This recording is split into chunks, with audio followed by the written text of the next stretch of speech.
হ্যাঁ, তো যেটা বলছিলাম, যে 30টা হাফ পিরিয়ড জোন কাভার হচ্ছে, তার মানে 31তম যে হাফ পিরিয়ড জোন সেইটা তাহলে এখন এক্সপোজড, মানে 31 থেকে শুরু করে 31, 32, 33 ইত্যাদি। তো এবার আমরা আগের একটা ক্যালকুলেশন থেকে তো দেখেই নিয়েছি যে মানে কোনো একটা সার্টেন হাফ পিরিয়ড জোন থেকে শুরু করে ইনফিনিটি পর্যন্ত যদি পুরোটা অ্যাড করা হয়, তাহলে প্রথম যে হাফ পিরিয়ড জোন আছে সেটা বাই 2, এইটা হবে টোটাল ডিস্টারবেন্স। ফলে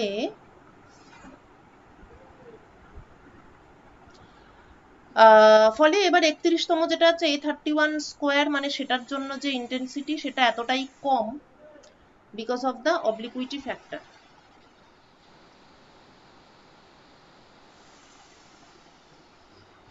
ঠিক আছে, তো সেটা এতটাই কম যে আমরা পেন্সিলের শ্যাডো পাচ্ছি এবং সেখান থেকে আমরা অ্যাকচুয়ালি ভাবি যে আলো সরল রেখায় চলে, কিন্তু মানে বাস্তবটা সেটা নয়। আলো বেসিক্যালি হাইগেন্স প্রিন্সিপাল ফলো করে চলে।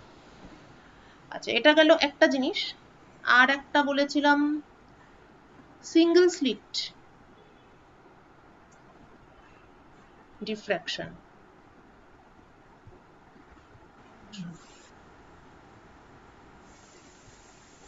অর্থাৎ রেক্টেঙ্গুলার অ্যাপারচার হলে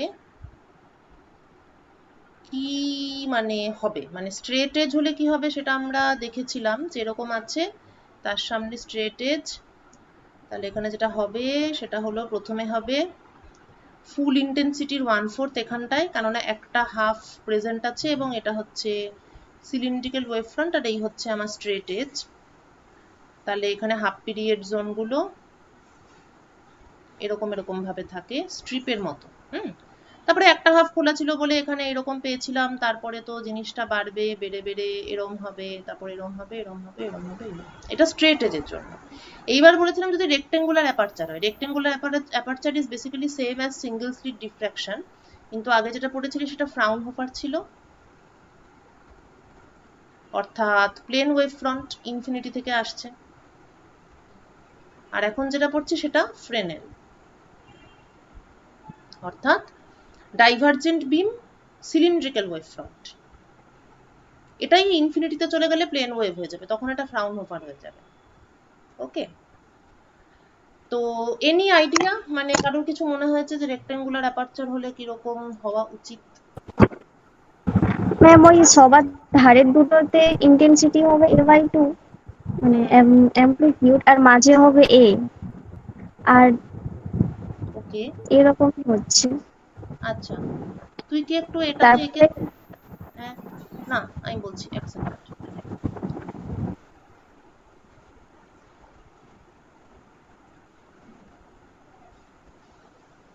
হ্যাঁ, তুই একটু এটাতে এঁকে দেখাতে পারবি, তাহলে সবাই দেখতে পাবে।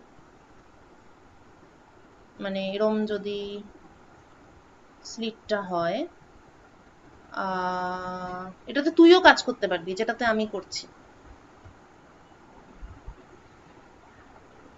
ঠিক আছে, টাচ করে দেখ, মোটামুটি দেখালেই হবে যে কোথায় কি হওয়া উচিত।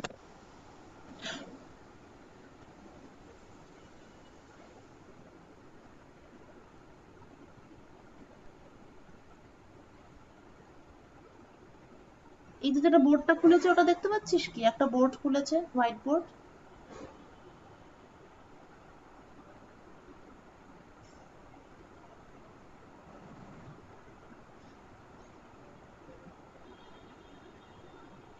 হবে না। হচ্ছে না, টাচ করে দেখলি? হ্যাঁ, এই তো। না, কোন হ্যাঁ, রকমে ক্লাস করছি, আমার রিচার্জ শেষ। ও, হুম, কেন রে ভাই, সকাল সকাল তোদের রিচার্জ ফুরিয়ে যায়? যাই হোক, আচ্ছা বেশ, তুই মুখেই বল, আমি এখানে করছি। হ্যাঁ, কি হবে একদম সামনের যে পয়েন্ট আছে সেখানে কি হবে? ওখানে অ্যামপ্লিটিউডটা এ এ, A1 যেটা হয়। A1 মানে হচ্ছে ফার্স্ট হাফ পিরিয়ড জোন। মানে আমি একটু একটু জয়েন করছি হটস্পট নিয়ে। ও, হ্যাঁ হ্যাঁ, সেই ভালো, জয়েন কর।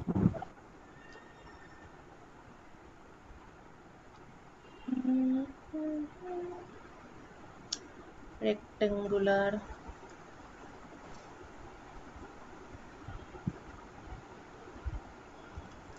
রেক্টেঙ্গুলার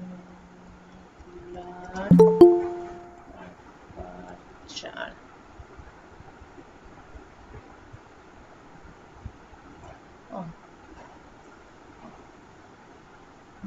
ইতিমধ্যে তোরাও কেউ বলতে পারিস যে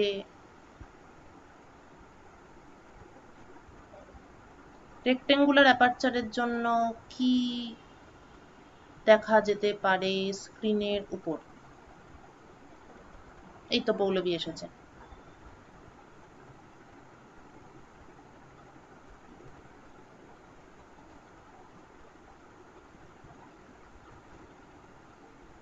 পৌলবী কি বোর্ডে দেখাবি?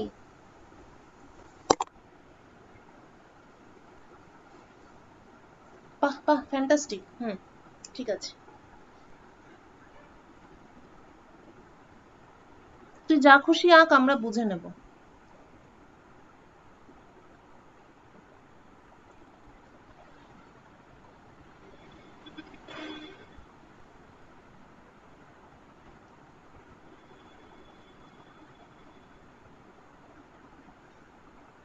এটা কিন্তু সকলেই অ্যাক্সেস করতে পারিস, মানে সবাই আঁকতে পারিস। আরো যদি কারোর কিছু মনে হয় এখানে একে দেখাতেই পারিস। একদম ঠিক রেক্টেঙ্গুলার অ্যাপারচারটার সামনে যে পয়েন্টটা, সেইখানটাই কি হবে, এবং স্ক্রিনের অন্যান্য পয়েন্টে কি হবে। সবার সঙ্গে শেয়ার করা আছে, সবাই দেখাতে পারিস। সবার সঙ্গে তো শেয়ার থাকা উচিত। হ্যাঁ, সবার সঙ্গে শেয়ার করা আছে। পৌলবীর কি নেট স্লো? পৌলবী থমকে গেছিস কিন্তু।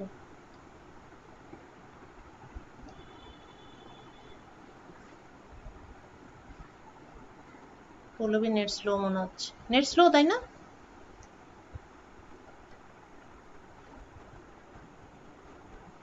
হ্যাঁ, হুম, আচ্ছা বেশ, তুই মুখেই বল।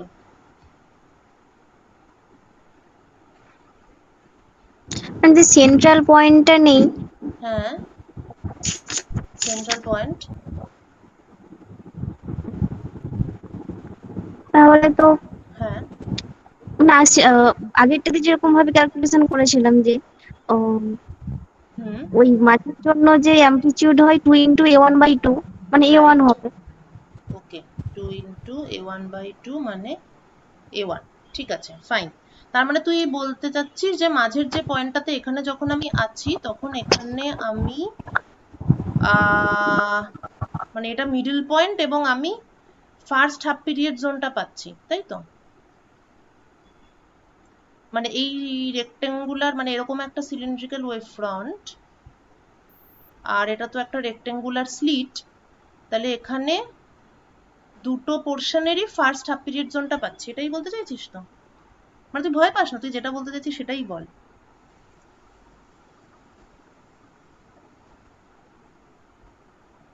ঠিক আছে, গুড।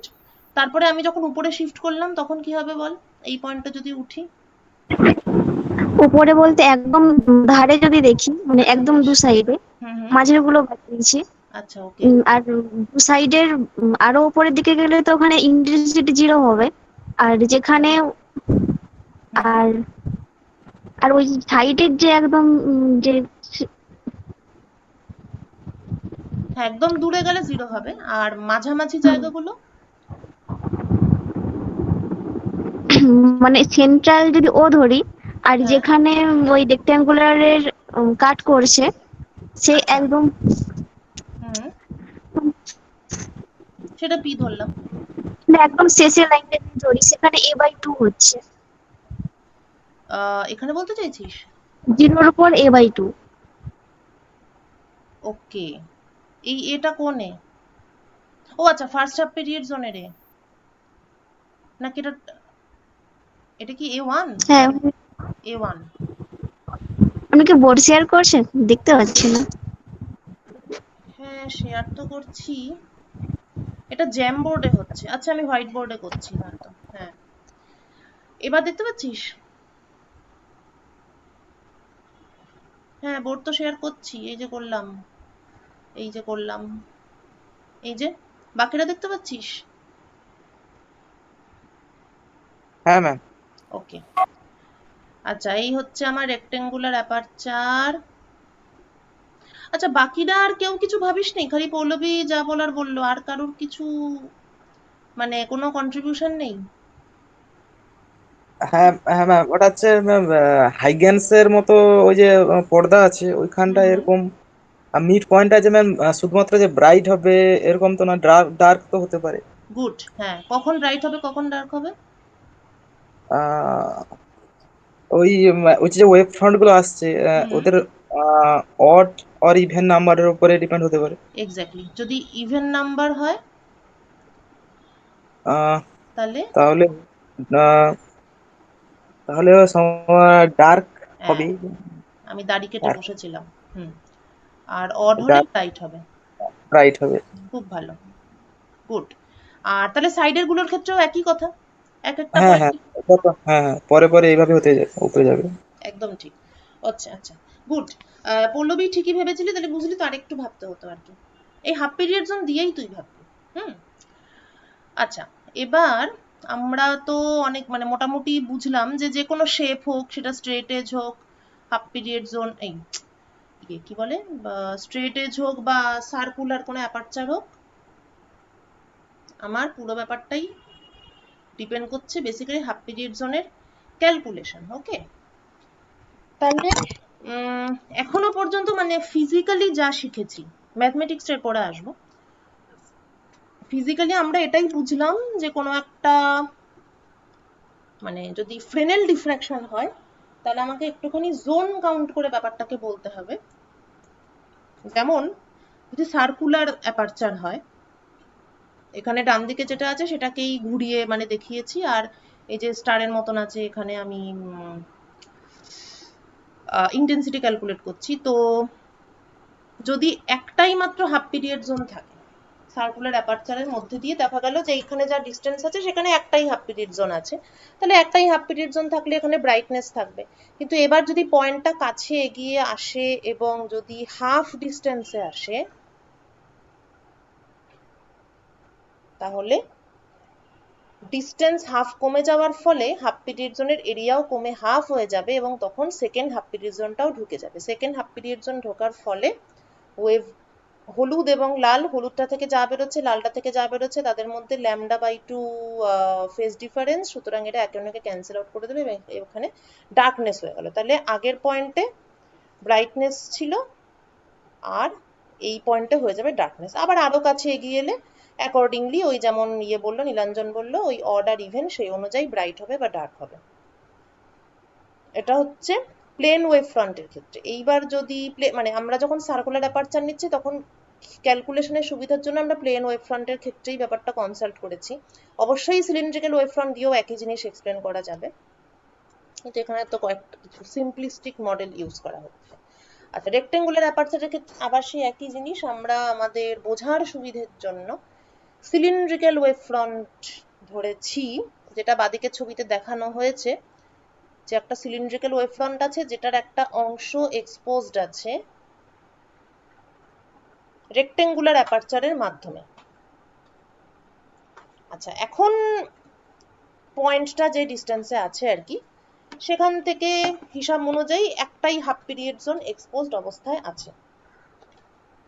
আর একটা জিনিস যেটা আমি বলবো সেটা হচ্ছে এই অ্যাপ্রোচটাতে পোলটা ভাবার খুব বেশি দরকার নেই। আগেরটাতে প্রবলেম ছিল যে একটা হাফ পুরো ওপেন ছিল, সেই হিসেবে আমাদের পোলটা ধরে আমরা একটা হাফ ওপেন অন্য হাফ কি হচ্ছে সেইটা বার করছিলাম, কিন্তু এখানে কোনো একটা হাফ ওপেন এই কনসেপ্টটা নেই, ফলে এখানে শুধুমাত্র হাফ পিরিয়ড জোন ক্যালকুলেট করলেই চলবে, মানে এইগুলোর মতো।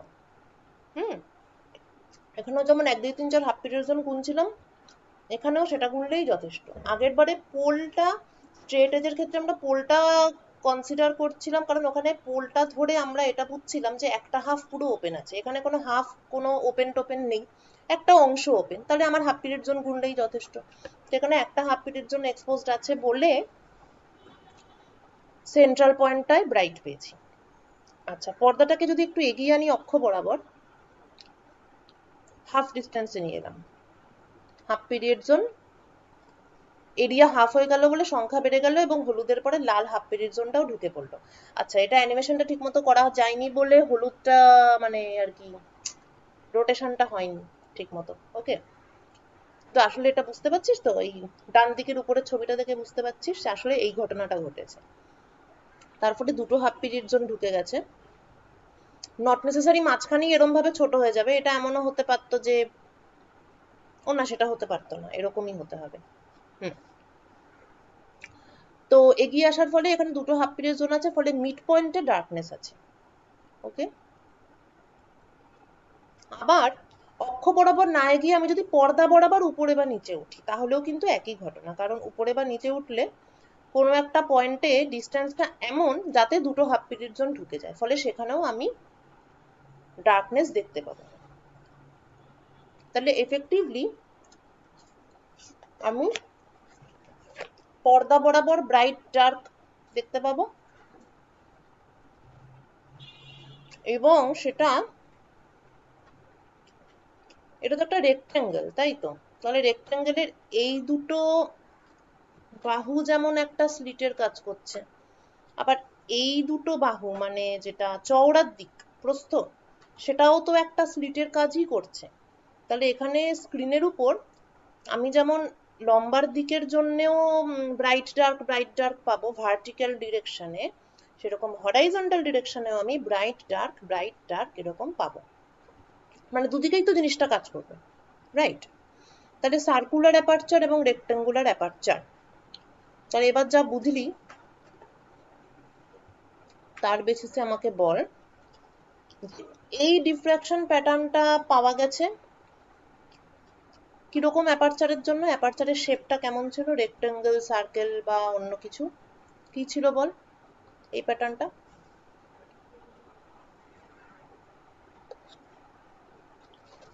পর্দার উপর প্যাটার্ন দেখে কারোর শেপ যদি তোকে গেস করতে বলা হয়,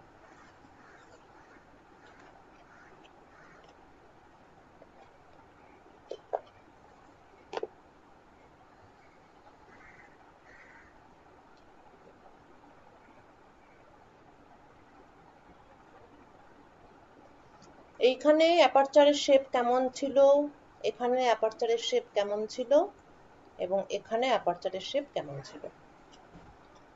এইটা হচ্ছে তোমাদের প্রশ্ন। গেস কর।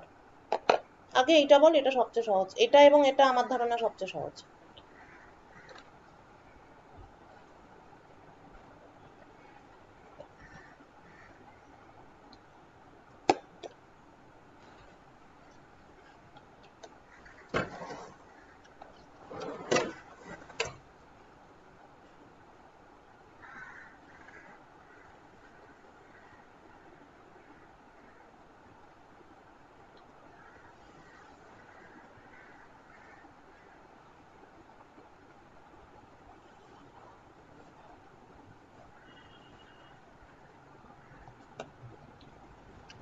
বলে ফেল, বেশি ভাবতে গেলে গুলিয়ে যাবে। দেখেই কি মনে হচ্ছে?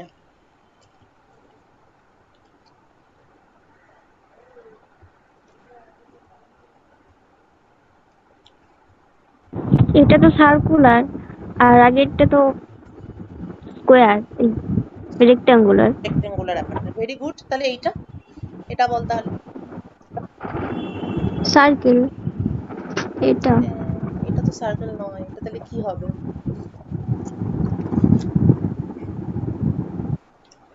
ট্রায়াঙ্গেল। গুড, এটা পৌলবী ট্রায়াঙ্গেল বলছে। আর কেউ কিছু বলবি?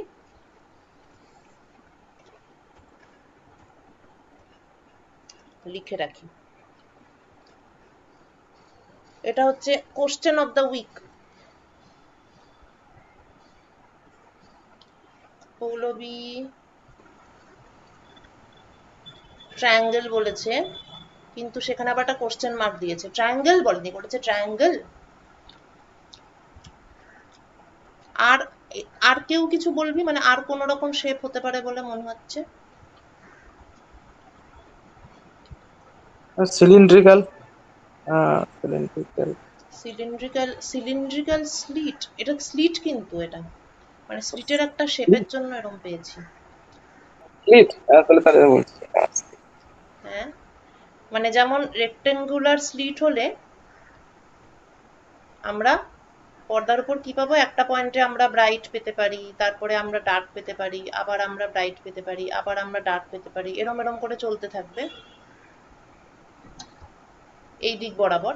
আবার এদিকেও তো একই ঘটনা ঘটবে, তাহলে এখানেও আমরা এপাশে এলে পরে আমরা ডার্ক পাবো, আবার আমরা একটা ব্রাইট পাবো, আবার আমরা ডার্ক পাবো, এরম ভাবে আমরা এই প্যাটার্নটা পাবো রেক্টেঙ্গুলার অ্যাপারচারের ক্ষেত্রে।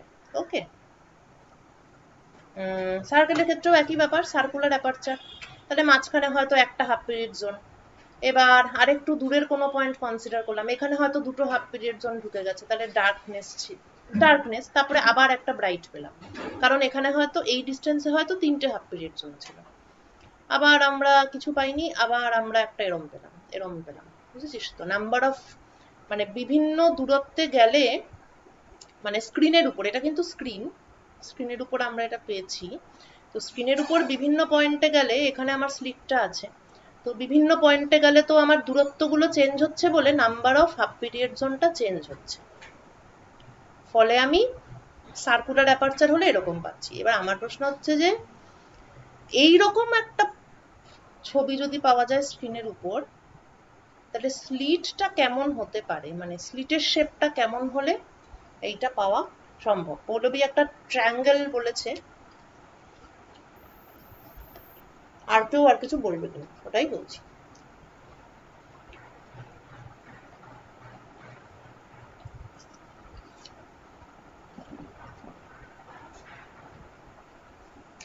মানে চিন্তার কিছু নেই, আমি আবার ভাবার সময় দেবো 7 দিন।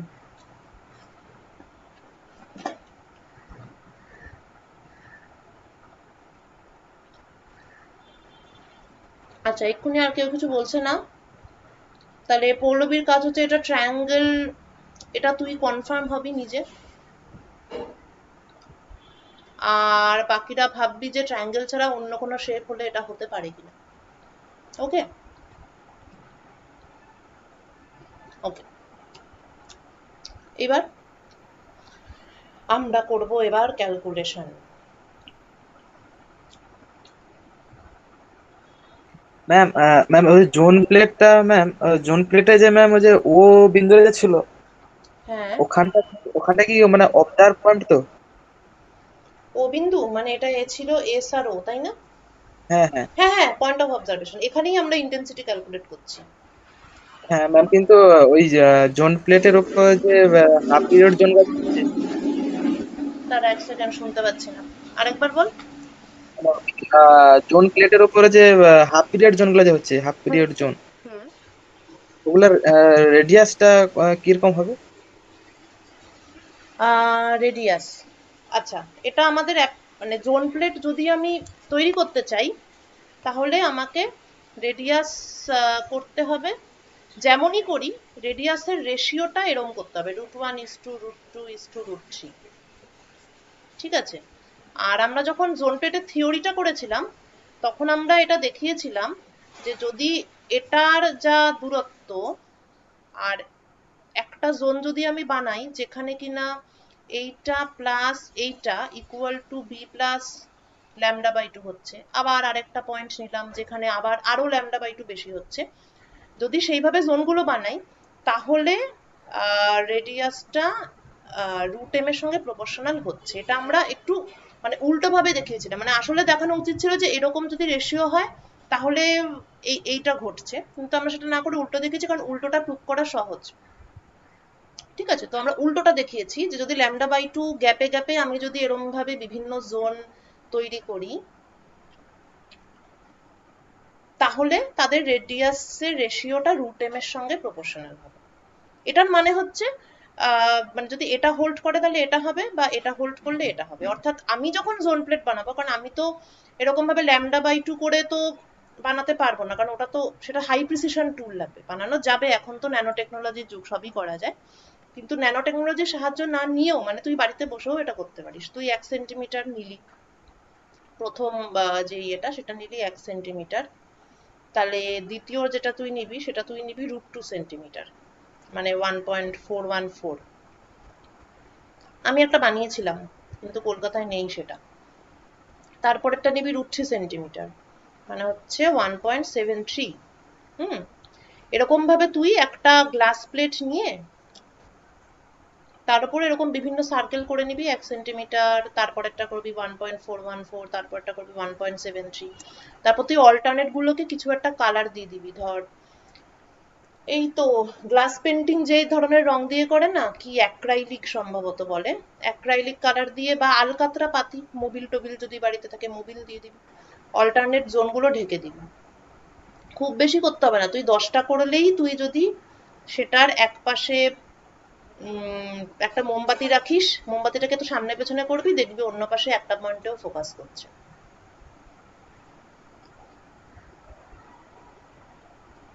হ্যাঁ বুঝেছিস? এটা হবেই, আমি এটা করেছিলাম, বানিয়েছিলাম, হলদিয়াতে আছে সেটা, কিন্তু এটা হবেই। এবার প্রশ্ন হচ্ছে তাহলে এখানে যে 1 সেন্টিমিটার, এই যে জাস্ট আমি 1, √2, √3, এখানে কিন্তু আমি শুধু রেশিওটা মেনটেন করলাম। তার মানে এখানে কিন্তু এইটা হোল্ড করবে না, মানে একদম যে ফার্স্ট হাফ পিরিয়ড জোন হচ্ছে বি, আর পরেরটা যে b+λ/2, এটা কিন্তু এখানে নয়। এখানে b+λ/2 নয়, কিন্তু অবশ্যই এটা হয়তো b+7λ/2, সেটা হতে পারে, কারণ এক্স্যাক্টলি λ/2 হলে তো আমি চোখে দেখতে পেতাম না ডিফারেন্সটা। ঠিক আছে, তো এই যে একটা ডিফারেন্স, মানে 1 আর 1.4, মানে এই যে একটা 0.414 ডিফারেন্স, এটা অবভিয়াসলি শুধু λ/2 এর জন্য এটা হয়নি, তবে কি এখানে অড নাম্বার অফ λ/2 আছে, যার ফলে ও হাফ পিরিয়ড জোনের ক্রাইটেরিয়াটা স্যাটিসফাই করছে, এবং তার জন্যই ঘটনাটাও ঘটবে, মানে ফোকাসিংটাও হবে। ঠিক আছে, এটা কিন্তু করে দেখিস, মজা লাগবে করতে, করে আমাকে বলবি যে কি করলি। হ্যাঁ। আচ্ছা, হ্যাঁ, যদি গ্লাস বল। যদি গ্লাস প্লেটটা যদি পাই তাহলে করতে পারি। হ্যাঁ, প্লাস্টিকের কিছু দিলেও হবে, মানে একটু ট্রান্সপারেন্ট হতে হবে আর কি, যাতে লাইটটা পাস করে। দোকান টোকানে পাওয়া যেতে পারে, যারা জানলার কাচের কাজ করে এদের কাছেও অনেক থাকে। হুম, যাই হোক। আচ্ছা, হ্যাঁ, তো যেটা বলছিলাম সেটা হচ্ছে যে আমরা নেক্সট আমরা করব সেটা হলো ক্যালকুলেশন। প্রথমে আমরা বার করব হচ্ছে গিয়ে area of half period zone of cylindrical wave front.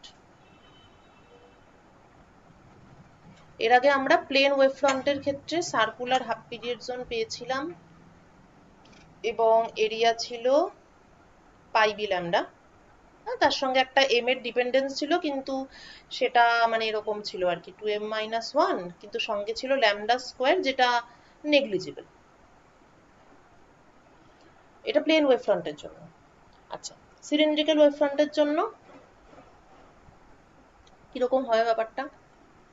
এই হচ্ছে সিলিন্ডার,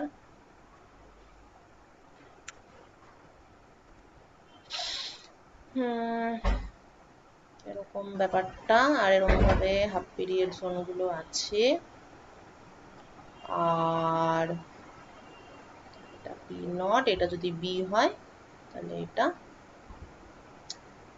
b+λ/2 হলো। এটাকে যদি আমি ঘুরিয়ে আঁকি, এই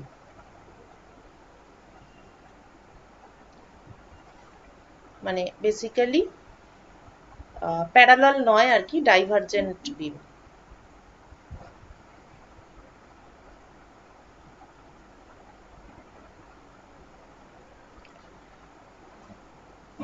আচ্ছা, তো এখন তো তাহলে প্রত্যেকটা ডিস্টেন্সে আমাকে কনসিডার করতে হবে, তাহলে সোর্স থেকে স্লিটের ডিস্টেন্স a, এবং স্লিট থেকে স্ক্রিনের ডিস্টেন্স b। এবার এখানে এরম এরম করে বিভিন্ন হাফ পিরিয়ড জোনের স্ট্রিপ আছে, তাই তো? সিলিন্ড্রিক্যাল ওয়েভ ফ্রন্ট মানে তো এরম এরম ভাবে গেছে ব্যাপারটা। ধরা যাক এটার লেন্থটা হচ্ছে l, আর এই হচ্ছে the angle of the mth half period zone, মানে এটা হচ্ছে সেন্টার, মানে এটা হচ্ছে আমার এক্সটেন্ডেড সোর্স, যেটা অ্যাক্সিস বরাবর আছে, যেখান থেকে সিলিন্ড্রিক্যাল ওয়েভ ফ্রন্টটা তৈরি হচ্ছে, এবং এই হচ্ছে বিভিন্ন হাফ পিরিয়ড জোন কত অ্যাঙ্গেল তৈরি করছে সেইটা। এটা পোল, তাহলে এখান থেকে আমি অ্যাঙ্গেলটা ধরা শুরু করব। এইটা হচ্ছে থিটা এম।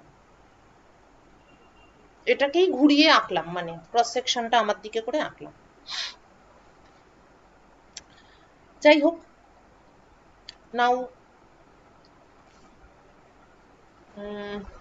এই যে ট্রায়াঙ্গেল,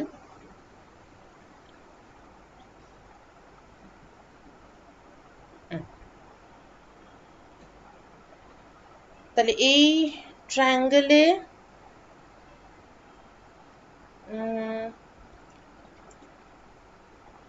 এটা বি, আর এটা হচ্ছে b plus M lambda by 2, আর এটা হচ্ছে এ, এবং এটাও অবভিয়াসলি এ। ফাইন, তাহলে এই যে গোটা ট্রায়াঙ্গেলটা মানে A O C, for the triangle A O C আমি লিখতে পারি যেমন ট্রায়াঙ্গুলার কোসাইন ল অনুযায়ী লিখতে পারি যে B plus M lambda by 2 whole square, এইটা this is equal to a square plus a plus b whole square minus 2a plus b cos theta m। ঠিক আছে, এটা ট্রায়াঙ্গুলার কোসাইন ল নিশ্চয়ই মনে আছে। আর কারো যদি প্লাস মাইনাস নিয়ে ব্যাপারটা একটু অদ্ভুত লাগে তাহলে এটা এরকম ভাবে মনে রাখতে পারিস যে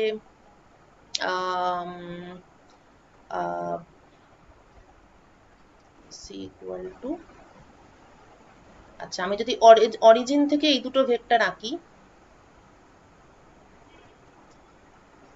তাহলে, আর এটা যদি এরকম হয় তাহলে AC is equal to OA minus OC। ঠিক আছে, তাহলে এটা মাইনাস কেন হবে সেটা বোঝা যাচ্ছে।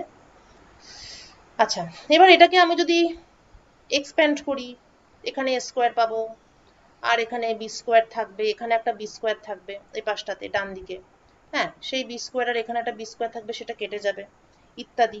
এবং lambda is obviously very small compare to এইটা, মানে এটা কাছে হতে পারে তাই বলে ওয়েভলেংথের মতো দূরত্বে তো আর নেই, ওয়েভলেংথের থেকে বিটা অবশ্যই অনেকটাই বেশি।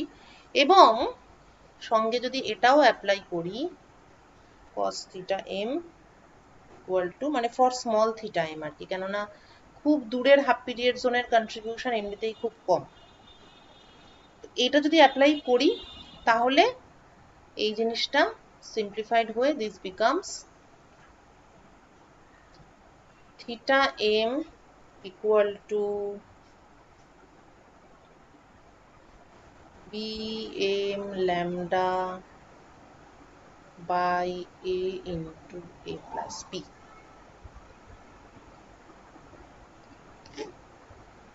k root a। বাকিটা তো কনস্ট্যান্ট, এটা একটা প্যারামিটার। কনস্ট্যান্ট মানে কি, মানে একটা পার্টিকুলার পয়েন্টের জন্য, অবভিয়াসলি এটা মাঝখানে চলে এলে তো সিচুয়েশন চেঞ্জ হয়ে যাবে। তো একটা পার্টিকুলার এ এবং বি এর জন্য সেটা একটা কনস্ট্যান্ট, এবং এটা হচ্ছে this is K root M, এটা থিটা এমটা। Now if I wish to find out the area of mth half period zone, area of mth half period zone, এটা কি হবে, আমার থিটা m হচ্ছে কে রুট এম, তাহলে mth half period zone, মানে ধরা যাক এটা যদি একটা হাফ পিরিয়ড জোন হয়, তাহলে আমাকে কি করতে হবে, I need to multiply theta m minus theta m minus 1 into a। এটা একটা পার্ট, মানে এই অ্যাঙ্গেলটা, এইটা এবং এটা, এদের মাঝের অ্যাঙ্গেলটা, সেটা নিশ্চয়ই কি হবে theta m minus theta m minus 1, মানে এই পোর্শনটা। তাহলে এইটুকু আর্ক লেন্থ কি হবে, এই মাঝের অ্যাঙ্গেলটা ইন্টু এ হবে, রেডিয়াস যেটা, তাহলে সেটা করেছি, into length of the strip, এই যে এটা পুরোটা, মানে এটা তো এপাশেও আছে এবং এই লেংথটা হচ্ছে এল, তাহলে into length of the strip, এইটাই হচ্ছে area of the MH strip. Okay, now theta m হচ্ছে k root m, so a l k root m minus k root m minus one, a l k root m common নিলে 1 মাইনাস m minus 1 by m,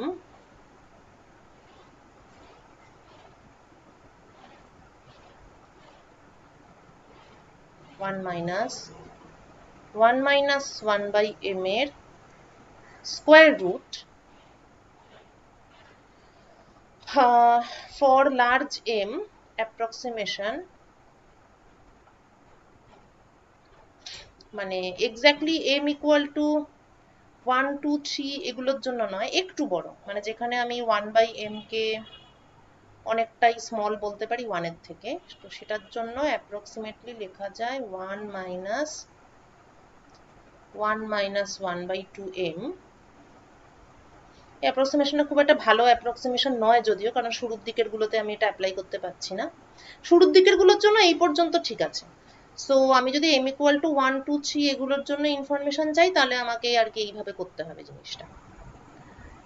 হ্যাঁ, তো তাহলে এই এটা কেটে যাবে 1 by 2m, সুতরাং a l k by 2 root m। তাহলে এখানে ভেরিয়েশনটা কিরকম, এমটা ফল করবে যত আমার ইয়েটা বাড়বে, অর্ডার নাম্বারটা বাড়বে। তাহলে এইটা আরেকটা ডিফারেন্স পাওয়া গেল কম্পেয়ার টু প্লেন ওয়েভ ফ্রন্টের সার্কুলার হাফ পিরিয়ড জোনের সঙ্গে।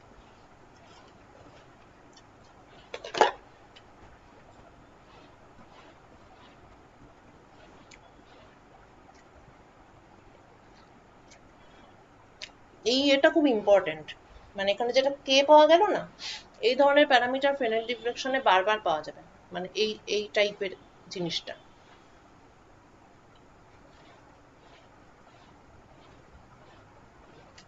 এইটা আচ্ছা, এরপর হচ্ছে আমার ম্যাম বল। এখানে সিলিন্ড্রিক্যাল ওয়েভফ্রন্ট সিলিন্ড্রিক্যালের ক্ষেত্রে যে অ্যানুলার যে রিজিয়নটা বা অ্যানুলার জোনটা, এটা হচ্ছে মিড পয়েন্ট থেকে যত দূরে সরবে তার এরিয়াটা তো কমবে। এরিয়া তত কমবে, হ্যাঁ। হুম। উম, মানে এরিয়াটা যে কমবে সেটা এম এর উপরে ডিপেন্ড করবে। হ্যাঁ, রাইট। হ্যাঁ, এম বাড়লেই এরিয়াটা কমবে, হ্যাঁ এম এর উপর ডিপেন্ড করবে, সমান সমান ভাবে কমবে না, মানে কোশ্চেনটা কি সেটা বল, মানে অর্ডার নাম্বারটা বাড়লে এরিয়াটা কমছে। হ্যাঁ, হ্যাঁ কিন্তু বল। মানে সিলিন্ড্রিক্যাল মানে ওই মিড পয়েন্টের ঠিক বিপরীতে, মানে হুম। ঠিক পিছনে, পিছনে তাহলে তো জিরো, মানে জিরো হবে না, মানে কিছু থাকবে, মিড পয়েন্টের ঠিক পেছনে, আচ্ছা, মানে ঠিক অপোজিটে। মানে এইটা বলছিস সিলিন্ডারের ব্যাক সাইড, হ্যাঁ হ্যাঁ। সিলিন্ডারের ব্যাক সাইডটা, সিলিন্ডারের এক্স্যাক্ট ব্যাক সাইড থেকে কি লাইট আদৌ সামনে এসে পৌঁছাচ্ছে, সেটা তো পৌঁছাচ্ছে না এমনিতে। বেসিক্যালি তোর হাফ সিলিন্ডার থেকেই পৌঁছাচ্ছে, কারণ আম, এরকম একটা ব্যাপার, তো এখান থেকে আসতে পারে, এখান থেকে ডিঙিয়ে কি করে আসবে, এখান থেকে সিলিন্ডার ফ্রন্ট ব্যাক সাইডের জিনিস কিন্তু ফরওয়ার্ড পয়েন্টে আসবে বলে মনে হচ্ছে না, অ্যাটলিস্ট। মানে রিফ্লেক্ট করে বা হ্যাঁ, রিফ্লেক্ট। রিফ্লেক্ট করে আসতে পারে, রিফ্লেক্ট করে কেউ যদি আসাতে বাধ্য করে তখন আসবে, তখন কিন্তু সেইটা আবার একটু অন্যরকম হয়ে যাবে। মানে দেখ থিটা এম যেটা আমরা এখানে বলছি, অ্যাকচুয়ালি থিটা এমটা কিন্তু 90 ডিগ্রিতে গিয়ে তারপর কিন্তু থিটা এম এর ব্যাপারটা আর, মানে তখন তো মেকানিজম চেঞ্জ হয়ে যাচ্ছে, মানে এমনিতে আমরা সরাসরি যে আসছে সেটা আমরা থিটা দিয়ে এক্সপ্লেন করলাম, কিন্তু 90 ডিগ্রির পর যে পেছনের যেগুলো, সেগুলো তো নর্মালি পেছনে যাচ্ছে। এবার যদি রিফ্লেক্ট করে কেউ সামনে পাঠায়, সেটা পাঠাতেই পারে, কিন্তু সেক্ষেত্রে অর্ডার নাম্বারের কাউন্টিংটা কিন্তু ওরম, মানে আমি যদি এখন এইখানে যদি অর্ডার হয়তো গুনতে গুনতে এলো 50, তো এটাকে আমি যদি বলি 51, সেটা কিন্তু ঠিক হবে না।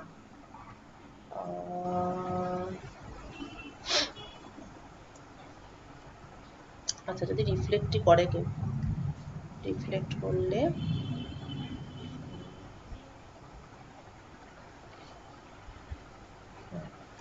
রিফ্লেক্ট করে মনে কর এখানে একটা কিছু আছে, সেটাকে রিফ্লেক্ট করেও সামনে পাঠিয়ে দিল।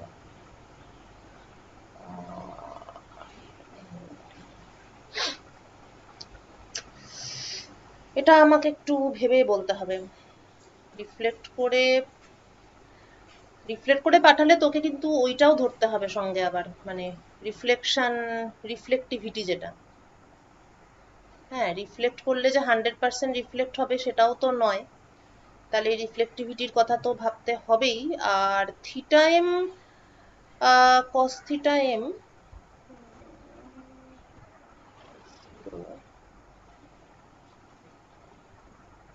আচ্ছা কস থিটা এম তো হাইয়েস্ট হয়ে 90 ডিগ্রি, তারপরে আবার তো ফল করবে, করে করে একদম ব্যাক সাইডে পাইতে ওটা 0।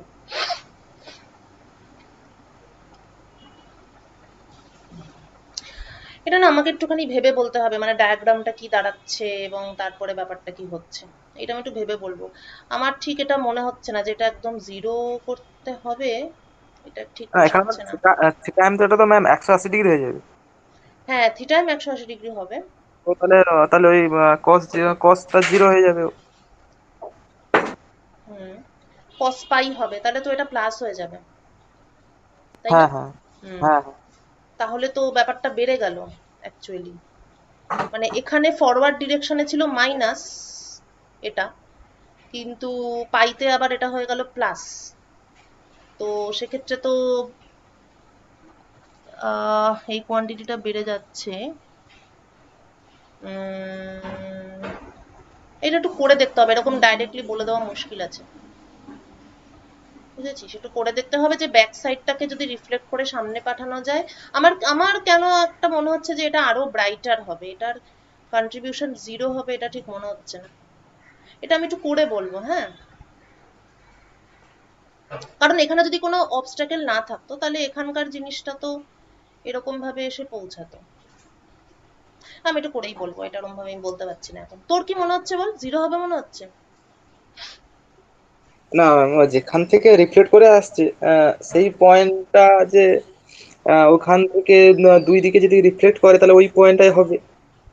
0 তো হওয়ার কথা না, মানে ওইখান না, থেকে যেহেতু সেটাই বলছি, আমার মনে হচ্ছে যে এটা এখান, মানে এটার থিটা এমটা এখান থেকে ধরলে যা হওয়া উচিত ছিল সেইটা হবে, এটাই আমার মনে হচ্ছে অ্যাকচুয়ালি। এটা একটু আমি ভেবে বলবো, হ্যাঁ। হ্যাঁ হ্যাঁ। হুম হুম হুম। আচ্ছা, এবার হচ্ছে রিফ্র্যাকশনটা স্ট্রেট এজ।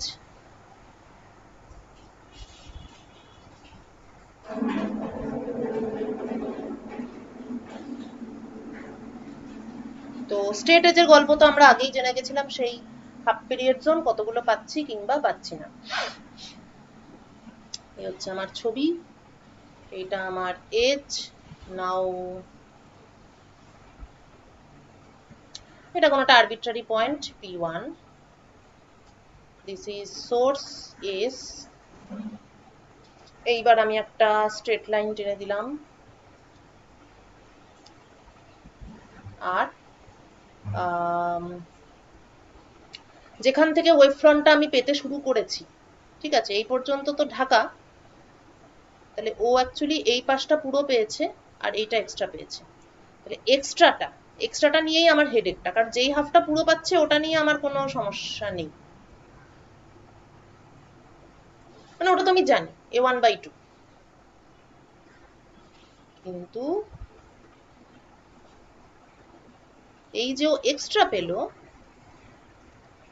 এই এক্সট্রাটার মধ্যে মানে এক্সট্রাটার জন্য ও ব্রাইট হবে না ডার্ক হবে, মানে এক্সট্রাটার মধ্যে হাফ পিরিয়ড জোনের সংখ্যা ইভেন নাকি অড, এইটা হচ্ছে প্রশ্নটা। ঠিক আছে, দেখা যাক। সো আচ্ছা, মাঝের এই পয়েন্টটা হচ্ছে এ,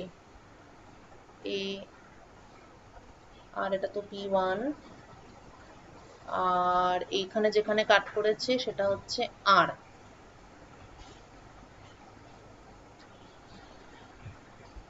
সো নাও প্রথমে আমরা এইটা বার করব না, আচ্ছা আগে আমরা কন্ডিশনটা দেখি। AP1 মাইনাস RP1, এইটা যদি 2m প্লাস 1 ল্যামডা বাই 2 হয়, তাহলে আমার P1টা ব্রাইট হবে। কেন? কারণ আমরা দেখেছি যে মানে প্রথমটা তো বি, মানে হাফ পিরিয়ড জোনে যে এটা, তারপরেরটা হচ্ছে গিয়ে বি প্লাস ল্যামডা বাই 2। তো যদি odd number of half period zone exposed থাকে আর কি, তাহলে মানে যে কোনো একটা জিনিসের পর থেকে কাউন্ট করলে যদি দুটো হাফ পিরিয়ড জোন ধরা, মানে দুটো হাফ পিরিয়ড জোন ইনক্লুডেড থাকে, তাহলে পাথ ডিফারেন্সটা হয় মানে ল্যামডা বাই 2 ইন্টু 2। যদি এমটা হাফ পিরিয়ড জোন ওর মধ্যে ঢুকে থাকে, তাহলে পাথ ডিফারেন্সটা হয় এম ইন্টু ল্যামডা বাই 2। তা ব্রাইট পেতে গেলে আমার কি দরকার? Odd half period zone. সুতরাং AP1 আর RP1 এর মধ্যে যে পাথ ডিফারেন্স সেটা 2m plus 1 into lambda by 2, এইটা যদি হয় মানে odd number of half period Jones, এইটা যদি হয় তাহলে নিশ্চয়ই P1টা ব্রাইট হবে। আর ডার্কনেসের জন্য AP1 মাইনাস RP1 এই জিনিসটা m ল্যামডা হতে হবে। এই হচ্ছে গল্প। এবার AP1 মাইনাস RP1টা আমরা চট করে বের করে ফেলি, ভেরি ইজি।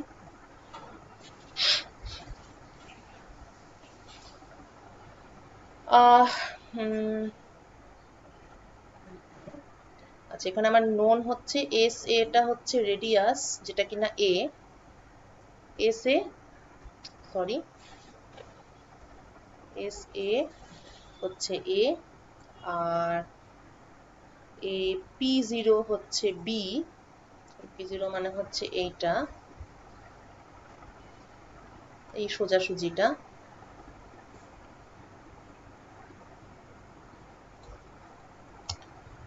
আর P0 P1 এইটা, এটা ধরা যাক xm মানে mth fringe.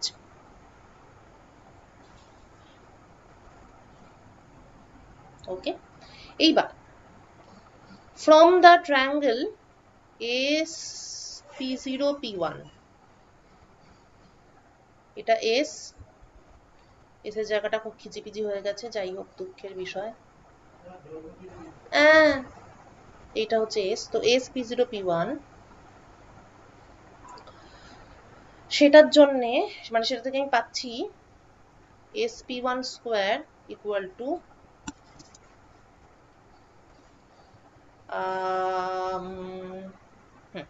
Equal to A plus b whole square, কেননা এটা A আর এটা B, plus xm square.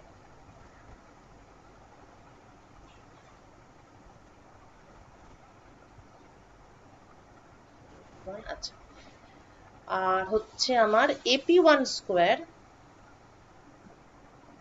Equal to B square plus xm square. এবার RP1টা কি?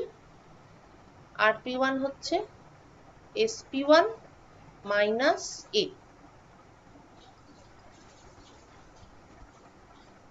ক্লিয়ার? তাহলে এবার আমাদের অ্যাপ্রক্সিমেশন নিয়ে, so what can I do? SP1 কে আমি লিখতে পারি A প্লাস B কমন নিয়ে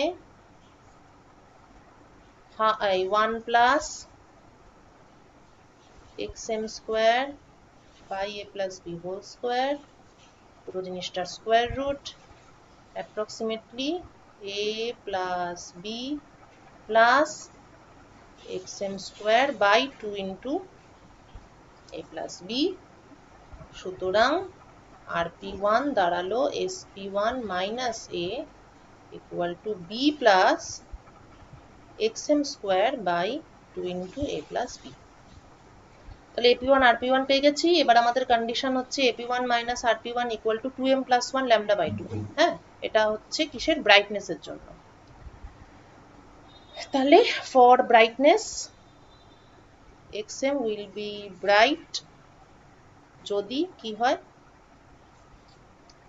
b plus xm square by 2b minus b plus xm square by 2 into a plus b, এইটা equal to 2m plus 1 lambda by 2 হয়।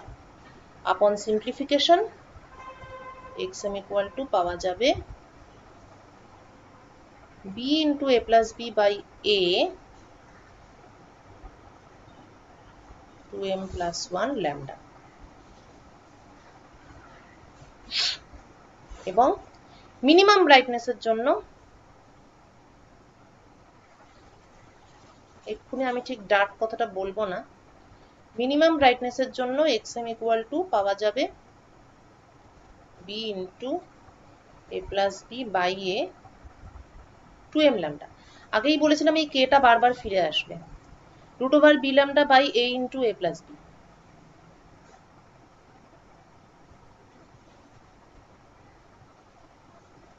তো এই টাইপেরই একটা জিনিস পাওয়া গেছে। সো নাও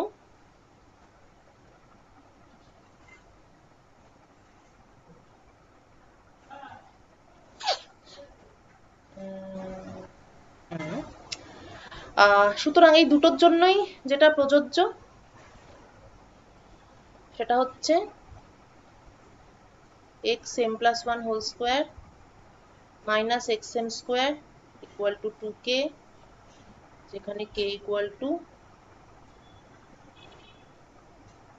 ও না এক সেকেন্ড দেখে নি,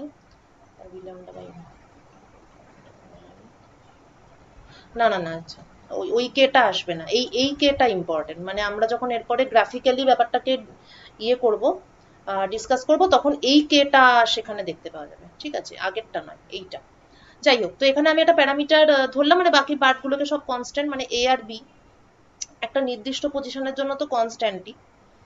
আর যদি আমি স্ক্রিন বরাবর অন্য পয়েন্টও দেখি তাহলেও সেখানে বিটা অল্পই চেঞ্জ হবে, খুব বেশি চেঞ্জ হবে না। তাহলে so this is almost a constant. তাহলে ফ্রিঞ্জ উইথ বিটা, তাহলে এটাকে আমি আবার ফ্যাক্টরাইজ করি।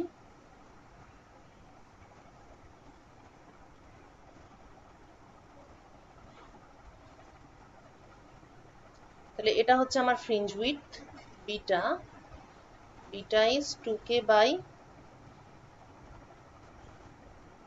this one। এবার এই দুটোকে অ্যাপ্রক্সিমেটলি ইকুয়াল ধরে নিয়ে আমি লিখতে পারি k বাই xm। তার মানে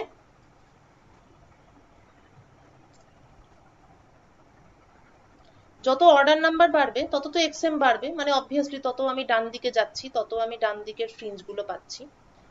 তার মানে দাঁড়ালো যে ফ্রিঞ্জ গুলো আরো ন্যারো হয়ে যাবে, মানে যত আমি এই সাইডে যাব, মানে এখানে যদি ব্যাপারটা এরকম হয়, এটা তো এরকম ছিল, এরকম ছিল, তারপরে তো এরকম হবে, তারপর এরকম হবে, তারপর সাইডের দিকে যেতে যেতে এটা খুব কাছাকাছি হয়ে যাবে, মানে ফ্রিঞ্জ উইডথটা কমে যাবে যত আমার xm বাড়বে, যত আমি সাইডে যাব তত ফ্রিঞ্জ উইডথটা কমে যাবে। ঠিক আছে, এবার রেক্টেঙ্গুলার এজের ক্ষেত্রে তো ব্যাপারটা বুঝতেই পারছিস, একই ক্যালকুলেশন, সেই জন্য এখানে আর কোনো ক্যালকুলেশনই নেই।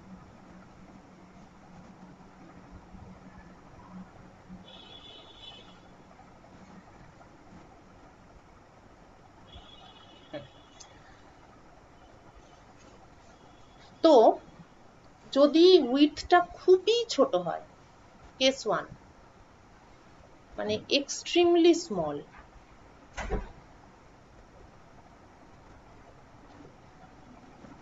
width of the straight edge, sorry, of the rectangular aperture, যেটা কিনা সিঙ্গেল স্লিট ডিফ্র্যাকশন। তো এখানে এতটাই স্মল যে একটাই হাফ পিরিয়ড জোনের একটা fraction of the half period zone. তো সেখানে স্ক্রিনের উপর জাস্ট একটা ব্রাইট স্পট, আর কিছু থাকবে না, কোনো ফ্রিঞ্জের গল্প নেই। No fringe. যদি অনেকটা ওয়াইড হয়,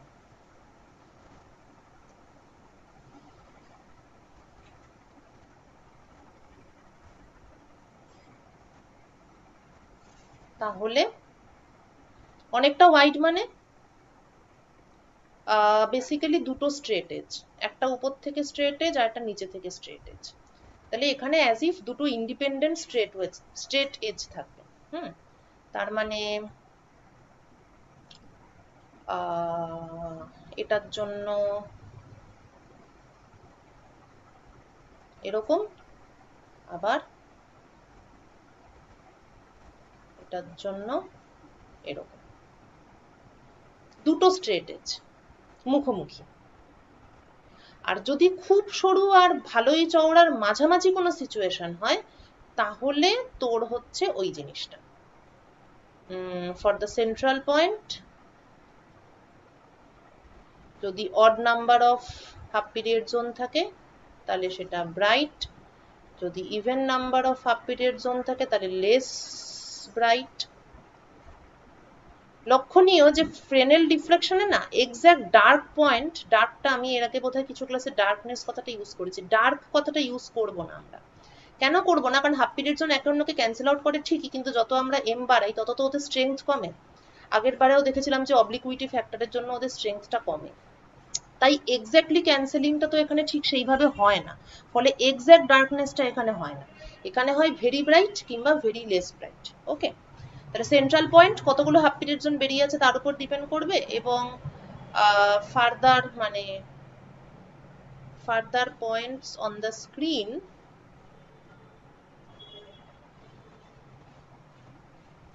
তাদের ক্ষেত্রে ওই পাথ ডিফারেন্সটা ডিপেন্ড করবে। সো যদি এরকম একটা ব্যাপার থাকে, এই আর এরকম আর এরকম, ওকে, তো এটা যদি পি হয়, এটা যদি কিউ হয়, এটা যদি স্ক্রিনের উপর একটা পয়েন্ট হয়, ধরা যাক আর,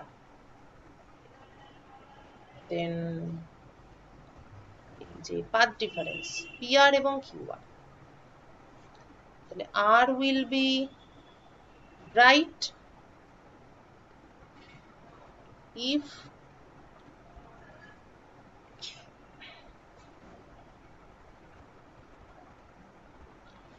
PR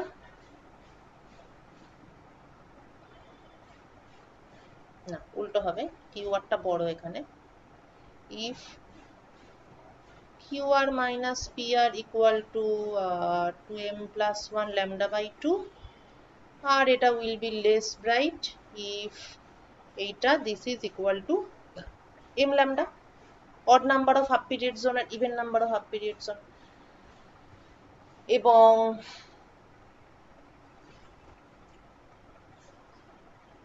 এই ডিস্টেন্সটা, স্ক্রিনের সঙ্গে ডিস্টেন্সটা যদি ক্যাপিটাল ডি হয়, আর এই স্লিটের যে চওড়াটা সেটা যদি স্মল ডি হয়, এবং এই যে সোজাসুজি যে স্ক্রিনের উপর পয়েন্ট সেটা হচ্ছে ও, ধরা যাক সেন্ট্রাল পয়েন্ট হচ্ছে ও, তাহলে ও আর হচ্ছে গিয়ে এক্স এম।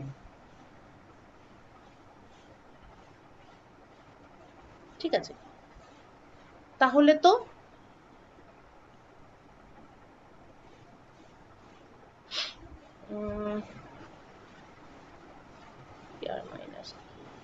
আর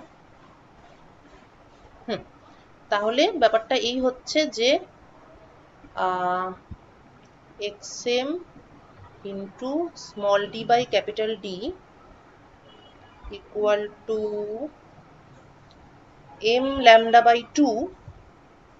এখানে এমটা যদি অড হয় তাহলে এটা ব্রাইট হবে, আর যদি এম ইভেন হয় তাহলে এটা ডার্ক হবে। ঠিক আছে, x m into small d by capital d, এইটা হচ্ছে পিআর কিউআর মাইনাস পিআর, মানে এই পাথ ডিফারেন্সটা। ঠিক আছে, আচ্ছা, এবার তাহলে আমাদের ওকে ওই পার্টটা আজকে আর করাবো না। তাহলে আমরা বেসিক্যালি এইটাই দেখলাম যে আমরা ফ্রাউনহোফার হোক বা ফ্রেনেল হোক, ফ্রিঞ্জ দু ক্ষেত্রেই পাওয়া যাচ্ছে, কিন্তু ফ্রাউনহোফারের ক্ষেত্রে যেমন কি ব্যাপারটা ফিক্সড, যে সেন্টারে একটা এরকম মানে সিঙ্গেল স্লিট ডিফ্রাকশন যেটা, সেটা এরকম এরকম। কিন্তু ফ্রেনেলের ক্ষেত্রে কিন্তু ওরকম কোনো ব্যাপার নেই, এটা কিন্তু ব্রাইটও হতে পারে, এটা আবার ডার্কও হতে পারে।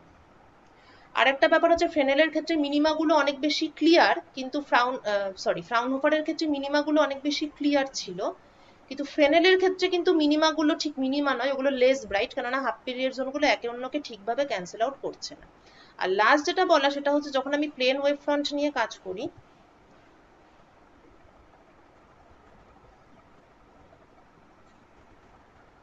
তখন আমার লাইট ভেক্টর গুলো এরকম এরকম এরকম সোজা সোজা।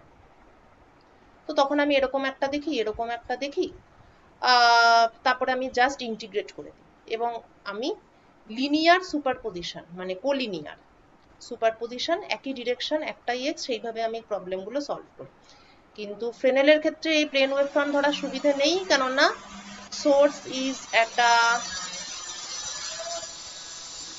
ফাইনাইট ডিস্টেন্স,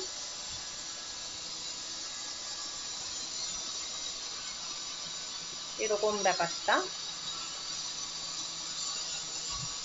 তাই এখানে যখন আমি ডিফ্র্যাকশন, রেজাল্ট অফ ডিফ্র্যাকশন আর কি, ডিফ্র্যাকশনের ফলে কি হচ্ছে এখানে যখন আমি সেটা ভাবতে যাচ্ছি, তখন আমাকে এইভাবে ভাবতে হচ্ছে।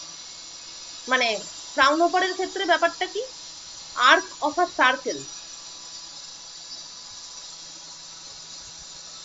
ঠিক আছে? আমি তো এখানে প্লেন ইন্টিগ্রেশন করছি, তো আমার এটা একটা ওয়েভ ফ্রন্টের জন্য মানে এটা একটা ডিস্টারবেন্স, তার সঙ্গে এটা একটা ডিস্টারবেন্স, তার সঙ্গে এটা একটা ডিস্টারবেন্স, তার সঙ্গে এটা একটা ডিস্টারবেন্স, এই এই যে ভেরিয়েশনটা এটা কন্টিনিউয়াস, এবং এই পুরো জিনিসটা অ্যাকচুয়ালি একটা সার্কেলের মতো।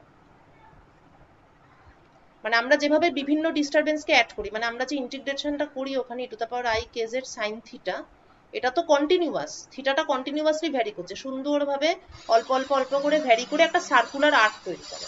এবার আমরা টোটাল ডিস্টারবেন্স ক্যালকুলেট করার মেথড কি, ভেক্টর সামেশন, এটা একটা ডিস্টারবেন্স, এটা একটা ডিস্টারবেন্স, টোটাল এটা। তো ফ্রাউনহোফারের ক্ষেত্রে কি হয়, এরকম এরকম এরকম এরকম ছোট ছোট ছোট ছোট করে সার্কুলার আর্ক, এই হচ্ছে টোটাল। সেই টোটালটা আমরা বের করি e to the power i kz sin theta d theta integration করে। কিন্তু ফ্রেনেলের ক্ষেত্রে সিচুয়েশন ইজ মাচ কমপ্লিকেটেড, এবং সেখানে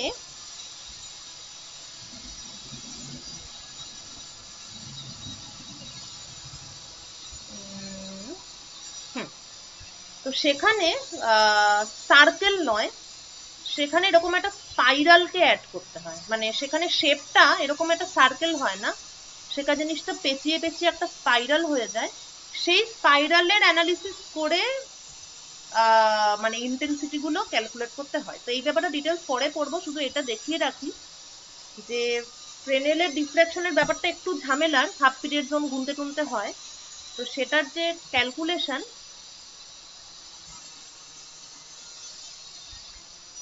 ক্যালকুলেশনের জন্য একটা বিশেষ ধরনের প্যারামিটার আমরা ইউজ করি, যেই প্যারামিটারের মধ্যে এই ব্যাপারটা আছে, এই যে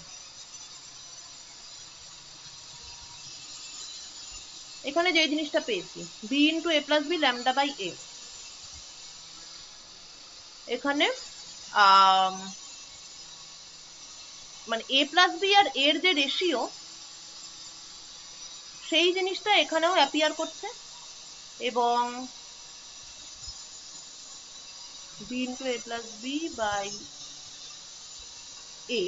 a প্লাস বি আর এর যে রেশিও সেটাও এখানে অ্যাপিয়ার করছে। মানে এই যে রেশিওটা, মানে a এবং b এই দুটো লেন্থ, এবং a plus B by a, এই যে রেশিওটা, এই রেশিওটা ফ্রেনেল জিওমেট্রির একটা পার্ট, এবং ক্যালকুলেশনের সময় এই প্যারামিটারটা কাজে লাগবে। এগুলোর আরো অনেক জটিল মানে কি বলে ডিটেল থিওরি আছে, যেগুলো এইটুকু স্কোপের মধ্যে আমি বলবো না, কারণ মানে সেটা ডিটেলসটা আসলে বিয়ন্ড দ্য সিলেবাস। সেটা আমি পরে কখনো আরো ডিটেলে বলতে পারি, কিন্তু সংক্ষিপ্ত হচ্ছে এই যে ফ্রাউনহোফার যেমন সুন্দর একটু টুকটুক করে ভ্যারি করলো এবং আমরা ইন্টিগ্রেট করে ফেললাম, সার্কেলের আর্ক পেলাম। ফ্রেনেলের ক্ষেত্রে কিন্তু সেটা একদমই তা নয়, বরং এটা একটা বাজে টাইপের স্পাইরাল। এবং ফ্রাউনহোফার অ্যামপ্লিচিউড হচ্ছে এই পুরো রেজাল্ট্যান্ট অ্যামপ্লিচিউডটা। ফ্রেনেলের ক্ষেত্রে ব্যাপারটা কিন্তু এরকম একটা স্পাইরাল হবে এবং তার একটা V1 আর V2 থাকবে, যেটা আমরা জিওমেট্রি থেকে বার করব। V1 আর V2 যে ডিফারেন্স V, এই V এর উপর আমার ফাইনাল ইন্টেন্সিটিটা ডিপেন্ড করবে। এবং এই এই ব্যাপারটাকেই বলে কোর্নু স্পাইরাল। মানে ফ্রাউনহোফারের ক্ষেত্রে যেটা সার্কুলার আর্ক, ফ্রাউনহোফারের ক্ষেত্রে যেটা সার্কুলার আর্ক এবং এটা হচ্ছে তার নেট অ্যামপ্লিটিউড, ফ্রেনেলের ক্ষেত্রে সেই জিনিসটাই এরকম একটা স্পাইরাল, যেখানে বিভিন্ন পয়েন্টের ইন্টেন্সিটি বার করার জন্য আমাকে V1 আর V2 বার করে তাদের মধ্যে গ্যাপটাকে কনসিডার করতে হবে। এটার খুব বড় একটা থিওরি আছে যেটার নাম ফ্রেনেল কারশফ থিওরি, এবং এই থিওরিটা এতটাই ভয়ানক যে সিলেবাসে বলে দিয়েছে যে এটার কোনো কোয়ান্টিটেটিভ ডিসকাশন না করতে, শুধুমাত্র কোয়ালিটেটিভ ডিসকাশন করতে। তো সেইটা আমরা নেক্সট ক্লাসে ডিসকাস করবো, এবং নেক্সট ক্লাসে সবার ফুল অ্যাটেন্ডেন্স চাই, কেননা নেক্সট ক্লাসে আমি ফ্রেনেল ডিফ্লেকশনটা শেষ করব, তারপর আমি পরীক্ষা নেব, তারপরে আমি ফেব্রিপেরো ইন্টারফেরোমিটারটা পড়াবো। ঠিক আছে? আচ্ছা, তোদের হয়তো এখান থেকে কোশ্চেন আছে, কিন্তু কোশ্চেনগুলো তোরা লিখে রাখ, কারণ আমাকে এক্ষুনি দৌড়তে হবে। হ্যাঁ।